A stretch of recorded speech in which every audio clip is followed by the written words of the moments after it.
Yes. Hello and welcome everyone to the pre-match show of the 17th game in the IPL 2023. It's Rajasthan Royals versus CSK and Hope at home, and I have the pleasure of hosting G. Rajaraman and Shubhayan, familiar faces on Rev Sports. Shubhayan, I'm going to start with you. This is a game at Chennai. It's a home game. Super Kings obviously have had a good comeback after a little bit of a hiccup, to begin with.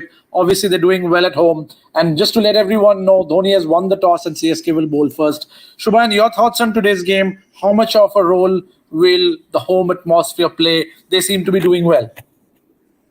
Oh, but the Chepauk has been absolutely brilliant this time around.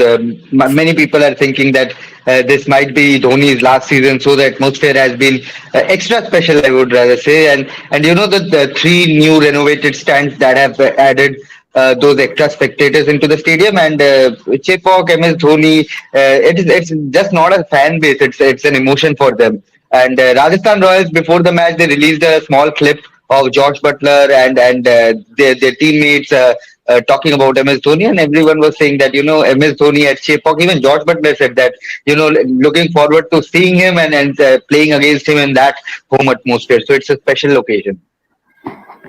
Absolutely special occasion, and as you rightly said, Whistle Puru, it's an emotion. And just to let everyone know, Santner and Pretorius make way for Moin and Thikshana. Rajaraman, I want to get your views. Obviously, as Shubhayan said, at home there's obviously a home advantage. They're doing well. There's a lot of fan cheer. In fact, doesn't matter. When I look at the visuals, whether it is at Ahmedabad or anywhere else, it's a sea of yellow. But the pitch, could tend to be a bit slow. And on the other side, we have some good spinners. We have Ashwin obviously playing. They have some good spinners out there. Your take, what will it take for Rajasthan Royals to sort of counter attack and make a good match out of this one today? Yes, Prantik. But before all of that, this is Dhoni's 200th match as CSK captain. I think they will want to make it special for him. He lost the 150th match, but he's won the first game, he's won the 50th game, won the 100th game. So they will want to make up for the loss of the 150th game and try and make it special for him today. But they cannot take a risk of playing on a spinning track because there is Ashwin, for whom this is actually the home ground, and there is Yuzvendra Chahal. I think two world-class spinners who can make a difference. So they will not take panga, so to say, with the Rajasthan Royals attack. They will want to be careful. But I think Dhoni has done well on winning the toss. He's asked Rajasthan to bat first. He will then know what target to chase because, both sides have got really explosive batters at the top and both have done exceedingly well in power play so far. So it's going to be a matchup between two power play batting orders. It's going to be a fascinating contest. But I wonder if they will really make a slow and low track because it can be counterproductive to Chennai Super King, especially if they're going to be chasing and if the pitch loses some of its quality in the second half of the game. Unless, of course, they are banking on Dew to play a role. Last night, there was no sign of Dew in Delhi, and so you never know with Chennai. There could be some Dew. So that could be also one of the reasons why Dhoni is asked to ask Rajasthan Royals to be the one which is dealing with the wet ball later on in the innings. But going to be really interesting clash between two sides of very high quality. The 6 over spells on both innings, the power play, I think that will become the very, very important factor in this game. No, well said. And before we come to the power play, Shubhan Bolt misses out, right? I mean, what a champion he's been, whether he's playing for his international side or for T20 franchises. How big a miss would you think that's going to be for the Royals? Oh, I in one of our previous shows said that tax deaths and Trent Bolt picking wickets in power play, they are just inevitable. And Trent Bolt, of course, you missed his quality in the power play, the way he swings the ball. He's a nightmare for every right-hand batters, and he has been absolutely terrific in the power play. I guess since 2018, he's the player with the most power play wickets in the IPL, and that speaks a lot about his quality as a new ball bowler. But I would be eager to see if the Rajasthan Royals are playing Adam Zampa on this track or not, because some of my friends pinged that he was one of the first ones to come out to practice today before the match. So let's see whether they are playing Zampa or not, because Ashwin, Chahal, and Zampa together, they could be a nightmare for any team. Whether it's a slow track, whether it's a belter of a pitch, these three spinners with their quality can be an absolute nightmare. And also, I think Mahesh Theekshana starting is a brilliant move by CSK. He's a terrific bowler. One of my favorites in the shortest format. Mahesh Theekshana. So looking forward to his battle against Josh Butler in the power play. So let's see what happens. Power play. I want to touch on that. Rajaraman, you spoke about that. I've just become a massive fan of, Yashasvi Jaiswal. Obviously, in terms of Butler, he is class apart. I mean, we've seen what he's done at the international stage. He continues to make that impact, here for the Royals as well. But your thoughts on young Jaiswal? No matter what format, he seems to be, in a purple patch. He seems to have a Midas touch. He is scoring runs at an accelerated pace, where we have seen some openers, even the likes of Warner, etc., struggling to score at the desired pace. Even sort of Kohli had a great start, but eventually strike rate sort of came to play. But folks like Jaiswal, what do you think is going right for someone like him? I think the fearlessness. I think the liberty to express himself the way he can, given by Sanju Samson and the coaching staff. I think it really matters a lot. And he's been able to play to the best of his potential. He's been able to really blossom as an opening bat and then show what he's capable of. The good thing is that he's not overawed by the reputation of the fast bowlers who are coming at him. I think he's enjoying himself. He's enjoying the challenge of opening the innings and playing at Rajasthan Royal pace. I think the strike rate has to be defined as Rajasthan Royal strike rate, because they've got such explosive batters at the top that he wouldn't want to be a misfit. He would want to belong there. He wouldn't want to stick out like the sore thumb. So Yashasvi Jaiswal, under pressure, performing really well and delivering the best that he can almost every single time. Oh, absolutely. I mean, for them to have scored 190 plus in every game, I mean, clearly a lot has depended on that. And but on the flip side, Shubhayan, they say, as obviously it's still early days in the tournament, but do you think that sometimes that becomes a weakness if your tops is doing well, you're over reliant, and suddenly if there's a lean patch, like probably we have seen in sides like Mumbai, etc. What's your take in terms of the middle order? Like, what does who are you sort of counting on when it comes to the middle order in Rajasthan Royals? Who would you sort of want to see come good from a Royals perspective?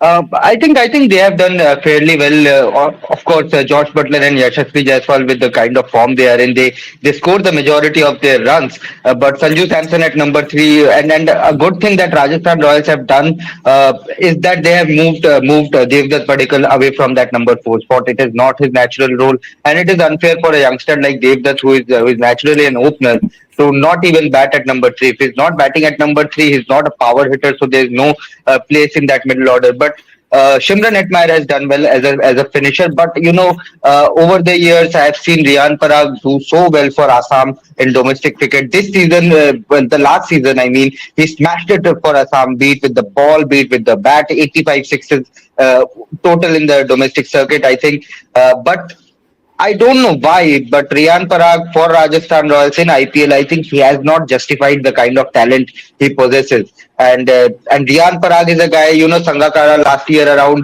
talked about him playing a bit above in the batting unit, and this time they got him at number five, they got him at number four, but still Riyan Parag is throwing his chances away in IPL. It's a cutthroat business, and no domestic youngster, no under 21 guys, no under 23 guys get as long a rope as Riyan has got for Rajasthan Royals. So about time. I understand there's a business angle to it, because Assam is their second home, Guwahati is their second home for Rajasthan Royals, but at the same time, Riyan Parag need to justify his talent, because ultimately he will end up. Although Prithvi Shaw is also very young, but still these two guys, they are so talented, supremely talented. That's why I really want to see Riyan Parag do well in that role. But apart from that, Sanju Samson at number three and Shimran Hetmeyer at 5 and 6 have done really well. No, well said. And let's talk about Rahane. What a fabulous comeback that's been. Rajaraman, I sort of pleased to see he's gone on to the press saying that even a comeback, he's not sort of ruling that out from his perspective. I mean, although I'm sure there could be critics saying otherwise, but it's good to see that he believes that. You never know in cricket with obviously injuries and people playing different formats. What's your take on Rahane's comeback thus far? Prantik, I think we have to give credit to Mahendra Singh Dhoni for giving, again, license to Rahane to bat the way he wants to. And he was a match winner the last time around when we saw him. He batted fabulously well for the side. He's been included in the 11. I thought they would think of him as an impact player and bring him on later, but that slot has probably been reserved for Ambati Rayudu. But Ajinkya Rahane at number 3, I think it opens up a number of options for Chennai. I think they are blessed to have him. They've shown the faith in him, and he's repaid it already. But I think he will have a bigger role to play. Knowing Dhoni, he will continue to encourage Rahane to bat at number 3 and to bat the way he can. The magic of Dhoni, absolutely. I mean, people out of form suddenly magically come back and walk into form. Fun fact, though, I read somewhere on Twitter that in 2013, when these sides met, Rahane and Holder were on the two opposite sides, and Holder had got Rahane. It's funny. It's also interesting that these players have lasted over a decade in this format. And to your point, Rajaraman, kudos to not just Dhoni, but also to folks like them. I want to get your thoughts, Shubhayan, on in this edition, suddenly we are seeing, across sides, the impact of the West Indian players, whether it's Hetmeyer, whether it's Puran. You talk about these folks, they're making a massive impact. Something different this time? What's kicking for them, you think? I think over the last few years, I think during the COVID phase, especially the West Indian players in IPL had a major dip.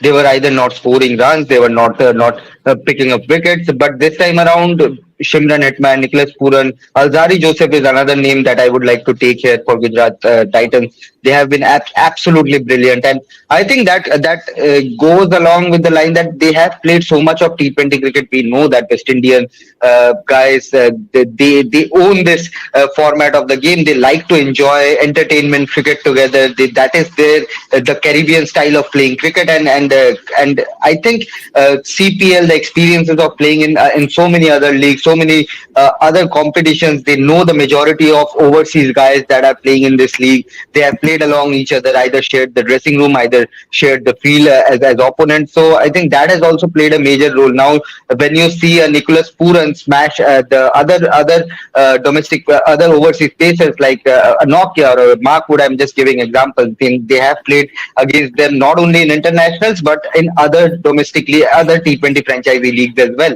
But having said that, Prantik, I'm seeing 3 overseas players in Rajasthan Royals 11. So I think there's a plan to bring in Adam Zampa later in this match. Could very well be the case. Yeah, just for everyone's information. So, RR bat first.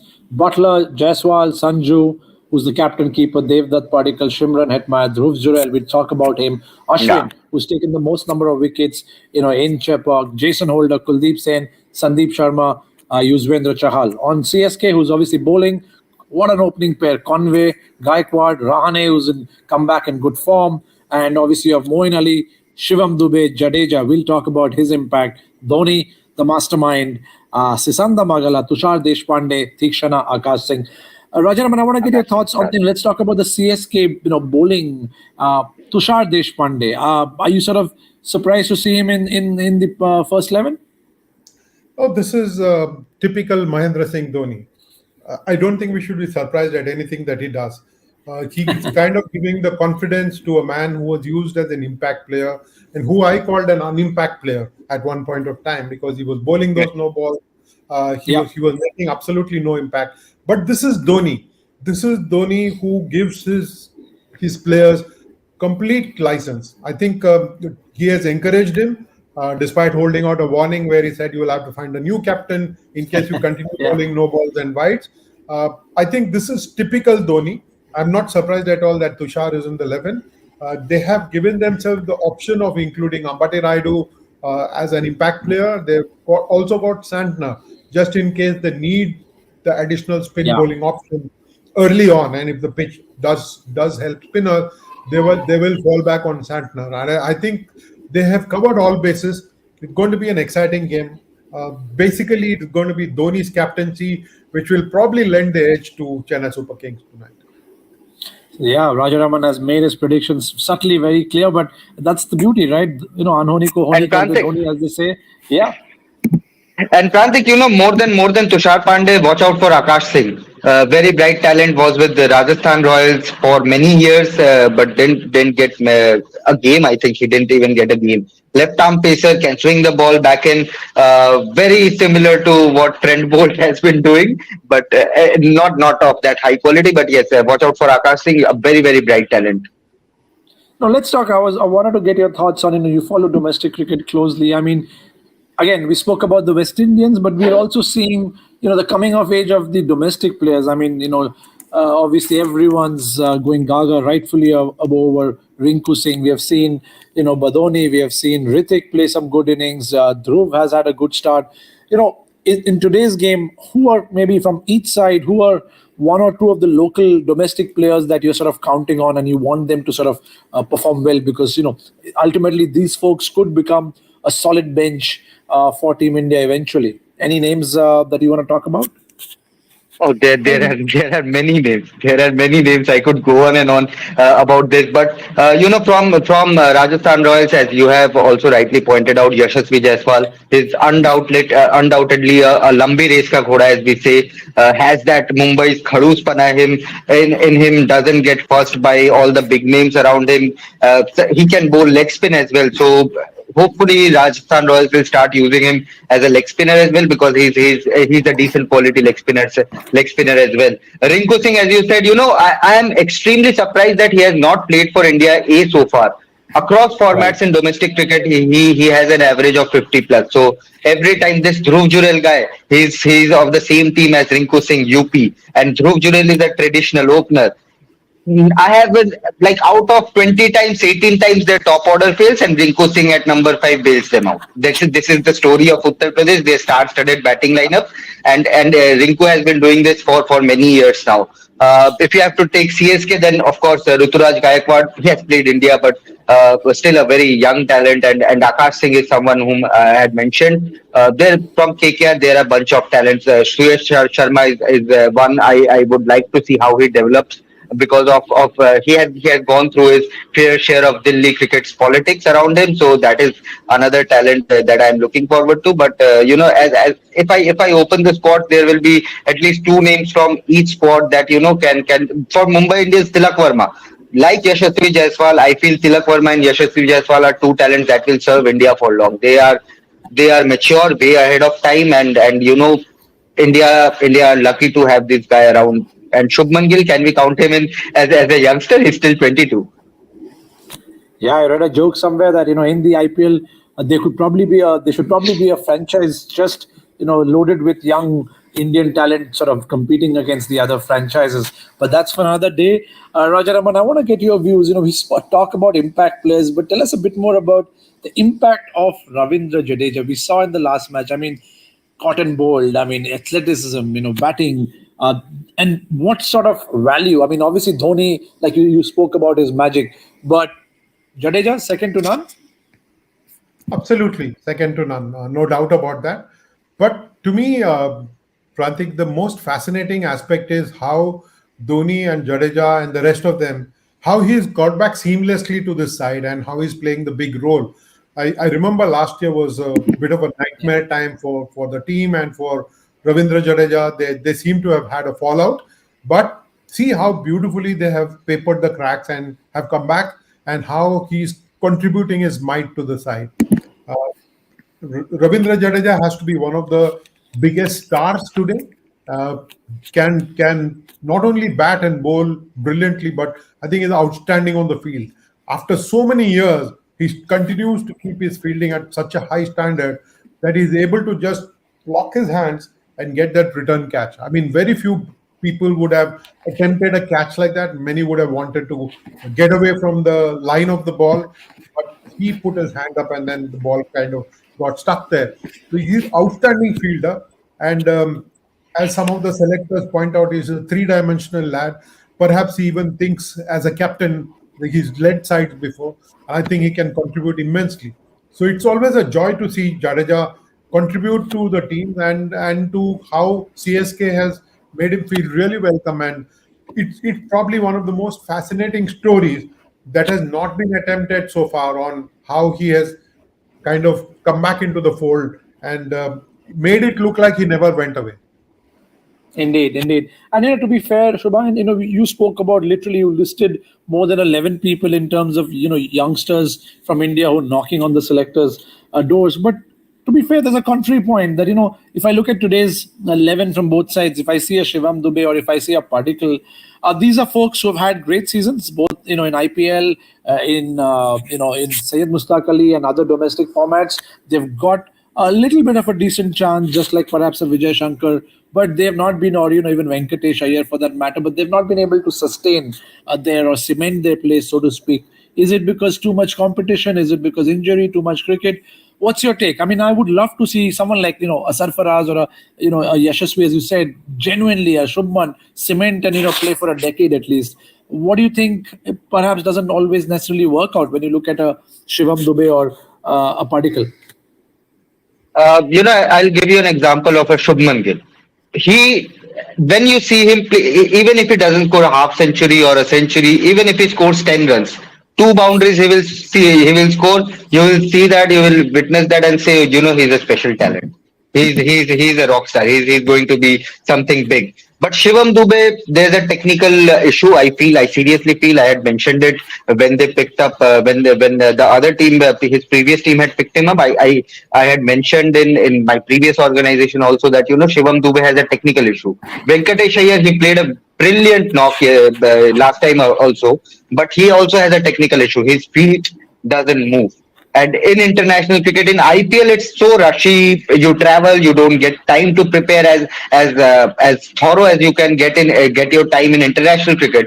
But in IPL, it's tough to prepare, and there are matches every other second day, and that is why I think the likes of Shivam Dubey, Venkatesh Iyer, they have survived the IPL somehow. But in international cricket, you get time. You will see a Mark Wood, you will see a James Anderson, you will see a Stuart Broad. They will analyze you properly, and when you play like what happened to Prithvi Shaw in Australia, Mitchell Stark, the ball coming back in, he's gone, done. They keep pointing in the commentary box saying, bring the ball back in, Prithvi Shaw will be done. That's what happened. Prithvi Shaw is out of the team now. So if you have some, basic technical issues, then you are in trouble in international cricket, and that is why I think these guys have failed to make it big or sustain their places in the playing 11. Devdutt is a fantastic player, but again inconsistency for Karnataka. He opens there. He's playing in the middle order in IPL, so you don't have a real solid position for him. He doesn't know. Selectors will be confused. Okay, he plays opener for Karnataka. He's playing number 4 for Rajasthan Royals. He's scoring runs for Karnataka, but not for his IPL team. Where to take him? That is why I think there's something missing for Devdutt Padikkal. But apart from that, Riyan Parag, if he wants to take that next step, he needs to score runs. He needs to pick up wickets like he does for Assam.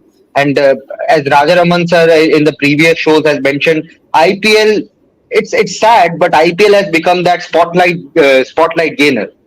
If you have tons of runs, see, Sarfaraz Khan is sitting out after scoring 1,000 runs every season for last 2-3 seasons because of just couple of bad matches. And that is why, top level cricket is sometimes cruel. It's very cruel sometimes. You just have to ask Rajaman, your thoughts? you just have Your to ask thoughts? Joe Root about how IPL can be cruel. Oh, Like yes, he's absolutely. he's sitting out, right? So Adam Graham ka jo route, yeah. this is the nature of the beast. When you sign up for the auction, you're ready for any eventuality. You're saying, okay, everything is acceptable. We're not going to complain too much. Except, of course, I remember Andre Russell being very, very worked up when Delhi Daredevils, as the side was known back then, did not play him often enough. And he was quite upset. But he can be a rock star. I don't know why he doesn't bowl for KKR anymore, unless he's got a niggle, a hamstring problem. But I truly believe that youngsters, seniors, experienced hands, all of them know what IPL can do to them. They are completely aware that in IPL you could be asked to play at very short notice.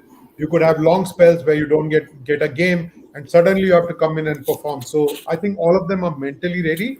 I was wrong about Santner being an possible impact player tonight because Chennai has already got four overseas players, and Santner can't come in. So it looks like Ambati Rayudu will become the impact player when they bat on in the second. Yeah, and obviously, from a Chennai perspective, Stokes, Chahar out. That's probably a bit difficult. I mean, obviously, they're relying on, obviously they're relying. We spoke about Akash, Tushar, etc. I mean, that's probably a bit of a big miss for Chennai. Shubhayan, your Oh, thoughts? absolutely. Ben Stokes, he's just like a Ravindra Jadeja. Ben Stokes is second to none. Although I feel, Ben Stokes' best position in T20 cricket is in the top three. He's not your middle order player because he takes 10, 12 deliveries to get going. And that is where the field restrictions help you out. Even for England, he nowadays doesn't play at, number five, number six, which he used to play back in the days. At test level, he's a blockbuster player, but I somehow feel in T20 level, in ODI, he has done his role. He has won England a World Cup almost single-handedly. But in T20 cricket, I still feel Ben Stokes has not justified the talent he possesses. And even though he's a blockbuster number one test all rounder or number two test all rounder, whatever it is you can call him, but I don't think he's that big a miss for CSK as a Moeen Ali would be or as a Mahesh Tikshana would be in this particular format. All right, we're just about 2-3 minutes away from the game. Rajaraman, you obviously subtly hinted it's going to be all yellow. It's going to be Chennai. Just want to double confirm. What's your prediction for tonight? So it's a 51-49 game, primarily because Chennai Super Kings has won the toss and has chosen to field. Uh, the challenge of bowling with the dew, as Dhoni pointed out at the toss, is going to be slightly difficult for Rajasthan Royals. But Sanju Samson, I think, had mentally prepared to bat first. If he had won the toss, he would have wanted first strike. So they're backing their strength. Both teams are backing their strength. And that is why I'm saying 51-49 for Chennai. But because it is a home game, Chennai has got some 70% success record at Chepauk. I would fancy Chennai to be winning the game tonight. Of course, they will miss a couple of key players. You cannot say that you will not miss Ben Stokes. You cannot say that you will miss Deepak Chahar with the new ball. He has been very handy for Chennai Super Kings. But they will have the ammunition to overcome all of this and then to put up a good fight and try and eke out a win tonight. I think Chennai Super Kings it will be, not just because Dhoni is an emotion in Chennai. He's one of their favorite kids now. Perhaps MGR back in the years and Shivaji Ganeshan and then Kamal Haasan and Rajnikant. Maybe Krishnamachari Srikanth at certain point of time. Ramesh Krishnan and his father Ramanathan Krishnan.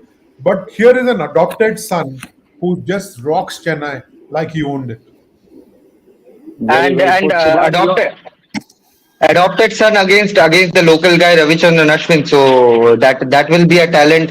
That will be a battle to watch out for. But I think I'm wearing yellow just because of the fact that I think Chennai will be driven by that home crowd. They will win the match. Yeah, I was about to ask. You're literally wearing your vote on your sleeve. I am, in a way, again, in my head, probably it's 51 RR simply because I'm going, for the local spin boy and the top order of Rajasthan Royals. I think if Butler and Jaiswal can again, come all out just the way they've done so far, I think anything above 190, 200 could be a wonderful match. And I'm just backing the spinners, not just Ashwin, but Chahal as well.